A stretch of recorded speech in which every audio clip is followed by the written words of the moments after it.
South African Neil Ellis calls it his office. An office that just happens to be a Russian-built helicopter gunship. Reliable aircraft, strong, ideally suited for African conditions.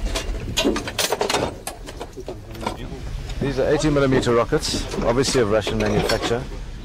I think they were used very effectively in the Chechnya campaign. We've certainly used them quite effectively.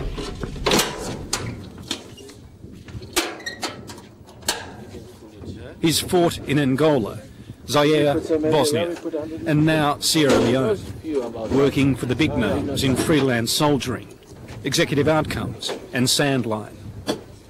To the outside world, he's a mercenary. To those in the business, this former South African Air Force colonel is a private military contractor. The job, I think, is the same, but the image has changed. Now it's suits and briefcases. The image of a mercenary now as a drunken, guy just going around shooting up the place and, having a fine time, is gone. The people you find now, generally speaking, the people you find are professional soldiers. All well trained, special forces trained, and they're good soldiers.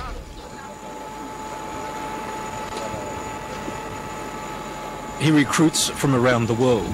The mechanics are Ethiopian. Fijian Fred, the door gunner, is ex-British SAS. And there's Christophe, an enigmatic Frenchman who insists he's here on holidays.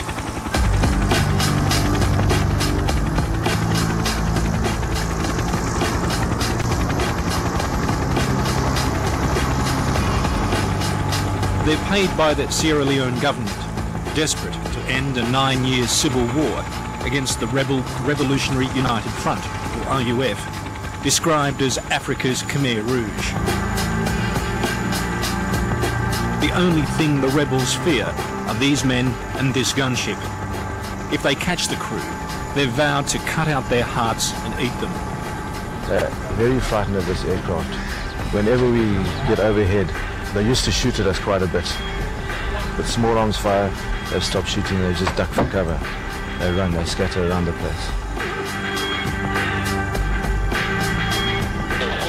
Today's combat mission, a surprise counterattack on rebels who this morning overran government troops in this village. This village is attacked. This is where our Southern troops have been attacked. They've been pushed back. Okay, these rebels are not they're very nearby. Because you see, this is our attack after this morning. Look at the ship lying around and all the houses there.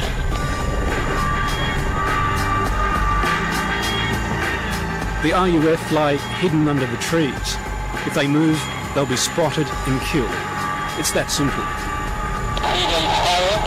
I see them. I'm not sure whether they're civilians or not. So there's not supposed to be any civilians here. It's all supposed to be rebel area. And this is where they're supposed to be staying.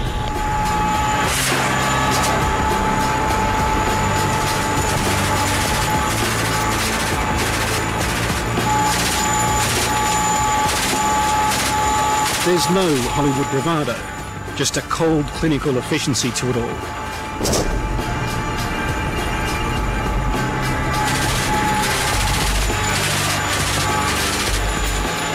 A United Nations convention bans the use of mercenaries.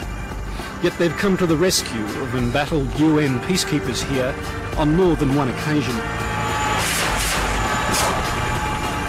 To many people, this is a morally reprehensible vocation. But in Sierra Leone and many other parts of Africa, there's no peace to keep, and the UN is powerless to stop the bloodshed.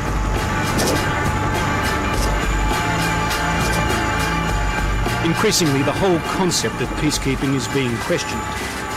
Now there are calls for the UN to privatise, to hire these men to do the dirty job of enforcing peace.